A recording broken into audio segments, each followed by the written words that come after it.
Bonjour à toutes et à tous les amis, j'espère que vous vous portez bien. Je voulais juste commenter aujourd'hui sur vraiment quelque chose qui se passe au niveau énergétique. C'est-à-dire, il y a vraiment cette nécessité d'une pause sacrée. Essayez de comprendre que l'action se trouve dans la non-action. Au moins on va agir, au plus les choses, la transformation et toutes les choses que l'on attend vont arriver rapidement. Si vous avez un agenda chargé, bien sûr, il faut y aller, on y va. Mais essayez d'éviter de trop charger l'agenda. Et puis, si vous pensez que vous êtes un peu bloqué et que rien ne se passe ou que ça avance pas, c'est parce qu'il y a des choses qui se passent au niveau cellulaire, au niveau très profond, qui sont en train d'être coordonnées par la source et qui sont en train c'est vraiment un procédé qui dure depuis longtemps, mais là on arrive à une sorte de cumulation finale, hein, une sorte d'aboutissant, et donc c'est important de pouvoir se poser et faire du silence, rester dans le silence, au moins on s'agite aussi, au plus on est on accepte la transformation tout en buvant beaucoup d'eau, et si possible, pour transmuter toutes les énergies émotionnelles, tous les liquides à l'intérieur de nous. Parce que ce qui se passe, c'est que c'est vraiment une danse entre la conscience et l'énergie. Et donc, la vie, ça a toujours été comme ça. Et parce que il y a eu énormément de nettoyages qui se sont passés. La bataille, au départ, la bataille entre l'obscurité et l'ombre, elle montait jusqu'à la 9e dimension. Cette rébellion de Lucifer, c'était des êtres célestes qui remettaient le plan de Dieu en question. Le plan de Dieu, il est formulé dans la 9e dimension, qui s'accorde au plan des âmes dans la 8e dimension. Et après, ça descend à travers les dimensions jusque dans la matière. Nous, pour le moment, tout a été nettoyé maintenant. Tout ça a été réglé. Il n'y a plus que le bas, la 4e dimension négative, le fond de l'astral, où il reste encore des entités négatives, et la 3e dimension. Mais ça demande, pour compléter cette libération, ça demande une collaboration de chaque être humain. Parce que tant qu'il y a des humains qui gardent des connexions actives avec des démons, avec des entités inférieures, et qui les cultivent et qui les suivent et qui les adorent, ces êtres ont encore une raison d'être. Mais enfin, le procédé se déroule comme ça doit se dérouler. Hein. Savoir que parce qu'on fait partie d'un monde qui est vraiment dans une zone de libre arbitre. Donc chacun doit s'autodéterminer pour que le libre arbitre éventuellement fasse place au choix de la volonté divine, au choix de l'amour et du pardon, de la sagesse et de la compassion, de la lucidité. Donc, parce que dans les mondes ascensionnés, il n'y a pas de libre arbitre. Ce libre arbitre a été remplacé par la volonté de Dieu. Tout le monde vit dans l'énergie du divin. Mais donc, il n'y a plus besoin de ce libre arbitre. Mais enfin, tous y sont venus par leur propre choix. Donc, il y a vraiment une recalibration quantique. On est dans une chambre de recalibration quantique. Donc, c'est important d'accepter l'illusion de la stagnation, hein, faire cette pause sacrée pour apprendre à être. Parce que bien sûr, il faut faire dans un univers magnétique, on doit produire une énergie pour recevoir quelque chose, mais là, actuellement, c'est vraiment dans l'être. On veut nous ancrer dans l'être, plus que dans le faire. On est des êtres humains, pas des fers humains. Et donc, il y a toutes sortes de nouvelles technologies qu'on va redécouvrir. C'est des technologies soniques, le pouvoir du son. Hein. Il y a énormément de technologies anciennes qui vont être redécouvertes par rapport au pouvoir du son, comme le pouvoir des mots sont très importants. Hein. Le son primordial, ce qui existait avant tous les autres sons, c'est le son Om. Om, O-M-M, Om. C'est à partir de ce son que tout a été créé. Le son et la lumière sont complémentaires dans la création de l'univers.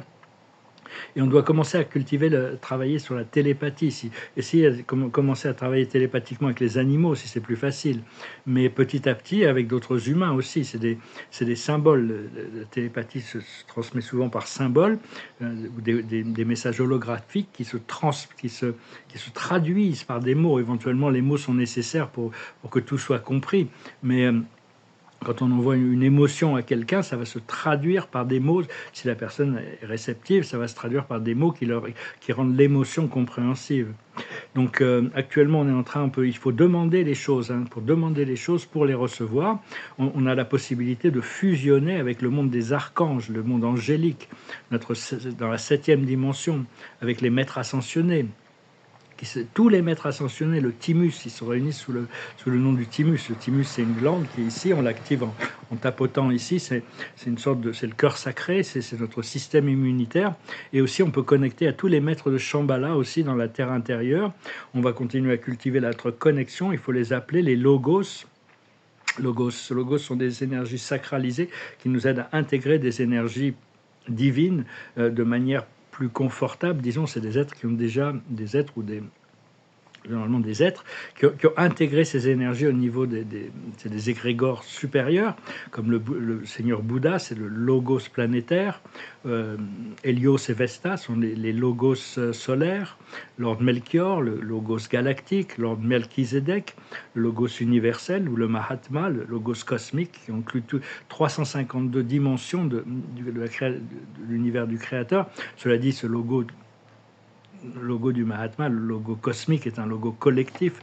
Il y a énormément d'énergie à intégrer. Mais enfin, disons que les logos nous serviront de nourriture quand on sera dans la dimension supérieure. Et il y a une reconnexion aussi, il faut les appeler les dragons célestes, les dragons célestes. Et connectés aussi, appelés à l'ordre des Melchizedek, sont des super enseignants de l'univers local. C'est les premiers ordres de fils créés par l'univers local. C'est eux qui sont les premiers enseignants quand un univers est créé. C'est eux qui enseignent les anges et qui classifient, ils font des tests pour classifier toutes les personnalités célestes pour essayer de les mettre dans leurs fonctions les plus fonctionnelles. On doit continuer à cultiver cette triade sacrée, notre mental sacré, notre cœur sacré et notre diamant, notre divinité, ce diamant sacré à l'intérieur de nous, et continuer à cultiver les 3 flammes sacrées principales, la flamme bleue du pouvoir, la flamme rose de l'amour et la flamme jaune de la sagesse. Aussi continuer à appeler la flamme violette, bien sûr, la flamme violette de notre ami Saint-Germain, pour transmuter toutes les énergies, ou de Madame Améthyste, ou de l'archange Zadkiel, et pour arriver éventuellement à vraiment fusionner avec cette lumière blanche dorée de l'âme. C'est notre âme, c'est quelque chose de sacré. Il y a des choses qui se passent au niveau de l'âme actuellement qui sont complètement au-delà de notre habilité à percevoir, mais il faut avoir confiance que notre âme sait ce qu'elle fait. Et donc... Et ça fait une vingtaine d'années que ce procédé est en cours. C'est vraiment le procédé, c'est d'arriver à effacer, à enlever tous les programmes de la 3e dimension pour installer les programmes de la maîtrise de la matrice consciente de la 7e dimension. Tout ça, ça va continuer, c'est un procédé qui continue. L'âme, une fois qu'elle a appris une leçon, elle passe à la prochaine. Et voilà, c'est tout. Elle a un plan, elle a un programme, elle n'a pas d'état d'âme. Donc elle est prête à tout pour arriver à son but et nous amener là où on doit aller. Enfin, on doit vraiment se libérer du mental inférieur pour rentrer dans la réalité de l'âme, justement. Et une fois qu'on est rentré dans la réalité de l'âme, on peut voyager dans l'univers multidimensionnel. Personnellement, j'étais béni par le fait d'avoir découvert ça dans les années 90. C'était quelque chose, j'ai initié énormément de gens à ces procédés. Et bientôt, je vais ouvrir des centres d'initiation quand les ressources seront là pour continuer ces initiations, pour enseigner ces principes de voyage interdimensionnel. Je voulais aussi pour leur dire de faire appel au Seigneur Arcturus pour retrouver la santé, la richesse, la balance, l'harmonie. C'est Arcturus, le Seigneur Arcturus, c'est un Elohim qui, ils ont toujours, c'est une civilisation, il y a énormément d'êtres et de groupes et dans toutes les dimensions qui sont vraiment au service, ils sont disponibles pour venir nous aider, ils ont besoin qu'on les appelle, mais ils sont vraiment très capables de pouvoir nous aider avec toutes sortes de guérisons et toutes sortes d'enseignements. Ce sont des maîtres sur c'est vraiment des experts sur la fabrication de cristaux sacrés et comment les utiliser. On travaillera beaucoup plus avec Arcturus, mais ça fait quand même de très très nombreuses années que j'ai une connexion très forte. Et même quand j'étais tout gamin, ma mère m'avait raconté, quand j'étais tout petit, je lui racontais que j'avais des extraterrestres qui venaient me voir la nuit dans ma chambre. Et puis après, j'ai réalisé que c'était des Arcturiens, mais bon, elle ne m'avait pas trop pris au sérieux, mais bon, elle m'adorait. Donc, depuis le fait que je n'avais pas l'air traumatisé par l'expérience, ça n'avait pas choqué outre mesure. Mais enfin bon, on a tous des connexions à Arcturus. Arcturus, c'est un peu une maison loin de la maison. C'est vraiment c'est un endroit extraordinaire. toutes les planètes sont habitées, toutes les lunes sont utilisées. C'est un endroit extrêmement pur, extrêmement léger, qui n'a pas souffert. Ils ont réussi à se protéger des guerres galactiques aussi. Et c'est une station médiane entre le monde spirituel et le monde matériel. C'est-à-dire que toutes les âmes doivent passer par Arcturus quand elles remontent vers le monde spirituel. Et tous les êtres qui descendent du monde spirituel doivent passer par Arcturus pour voir comment ils vont s'intégrer à l'intérieur du monde spirituel. C'est aussi les gardiens, les bergers de l'âme humaine. Tous les gens qui ont des expériences de mort imminente passent par la matrice d'Arcturus. C'est sur cet amour, cette puissance. C'est eux qui sont un peu, bien qu'étant des êtres ascensionnels, ils ont à peu près 2 millions d'années d'avance sur nous au niveau évolutionnaire. Et ils ont un grand vaisseau qui est là, que j'ai visité plusieurs fois, qui s'appelle le vaisseau Athéna, en honneur à la déesse de la sagesse. C'est pas un énorme vaisseau, comme certains vaisseaux qu'on va découvrir, mais c'est un vaisseau extrêmement merveilleux aussi. Hein. Et donc, ça veut dire que bon, on est quand même... et puis bon, c'est des grands voyageurs, c'est des explorateurs. Ils peuvent pas dire qu'ils ont visité toute la galaxie, mais enfin bon, ils la connaissent quand même très bien. Et donc, on salue nos amis d'Arcturus, on salue le Seigneur Arcturus, ou Saint-Germain, qui est une âme arcturienne, ou Mozart aussi était une âme arcturienne. Il y a beaucoup Les Arcturiens avaient découvert la Terre bien avant que l'humanité soit ce qu'elle est. Ils avaient établi des colonies ici, puis il y en a beaucoup qui la planète s'est trouvée attaquée par des extraterrestres négatifs, et ils n'ont pas pu rentrer chez eux. Donc ils ont dû attendre que l'humanité soit un peu plus évoluée pour se réincarner dans des corps humains, pour pouvoir continuer leur programme. Et donc il y a de nombreuses âmes arcturiennes. Hein. J'espère que vous avez déjà un peu des pistes sur votre origine. Hein. Ça va continuer à venir. Et donc voilà les amis, je venais vous saluer aujourd'hui. Il pleut aujourd'hui ici. Je vais tirer quelques cartes. Une carte déjà là. Je vais tirer quelques cartes avec le tarot des anges. La carte de la journée, c'est le yin. Ça montre bien, c'est de laisser les choses se développer naturellement. Il y a beaucoup de choses toutes les choses vont arriver naturellement au bon moment. Donc c'est pas le moment il y a cette nécessité d'action, de cette volonté divine quand on est appelé à agir, il faut agir. Il faut passer par-dessus, il faut avoir le courage d'agir par rapport aux choses qu'on doit faire. Mais pour beaucoup de choses, on doit laisser maturer les choses pour qu'elles puissent tomber comme des fruits mûrs. Donc c'est vraiment la carte du yin, du divin féminin, du réceptif, toujours dans l'état de réceptivité. Je vous remercie d'aimer, de partager, je vous remercie de ne pas oublier de commenter ou de souscrire. Je vous remercie pour vos dons. Et je vais vous montrer 2 petits nouveaux tableaux là, qui sont un peu dans les tons verts. C'est des tableaux qui montrent vraiment le monde de l'énergie. Hein. C'est vraiment sur le monde de l'énergie. Et c'était Paul Klee, le grand artiste suisse, qui disait que l'art, c'était arriver à révéler l'invisible. Et Matisse aussi qui disait que l'art doit être quelque chose qui doit dépasser l'art, qui doit adresser des choses au-delà de l'art seulement. Donc, et puis un autre là. Il y a beaucoup de subtilité dans ce tableau. Hein. Et donc voilà.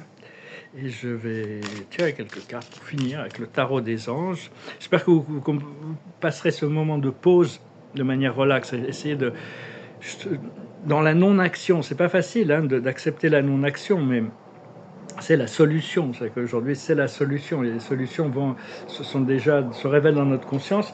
Et c'est important, je m'aperçois que c'est important, malgré le fait que je peux sentir que j'ai eu certains blocages ou certaines choses, arrêter de le dire, arrêter d'en parler, faire comme si, avec la gratitude et l'acceptation que tout ce que l'esprit me révèle, c'est une certitude de toute manière. Donc autant faire comme si c'était déjà là. Le plus possible, parce que bon, je peux aller faire du ski nautique aujourd'hui quand même, mais j'aimerais bien, mais peut-être demain, on ne sait jamais. Ce qu'il faut, la plus haute sagesse, c'est la générosité, être généreux matériellement et spirituellement.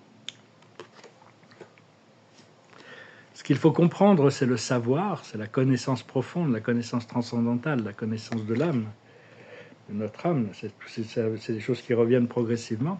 Ce qu'il faut faire, c'est l'authenticité, hein, de rester honnête et sincère par rapport à nous-mêmes. C'est beaucoup plus important que d'accumuler des connaissances. La sincérité, l'authenticité. Et l'aboutissant, ça va être l'amour. On va pouvoir découvrir, on s'élève dans des octaves d'amour toujours supérieures.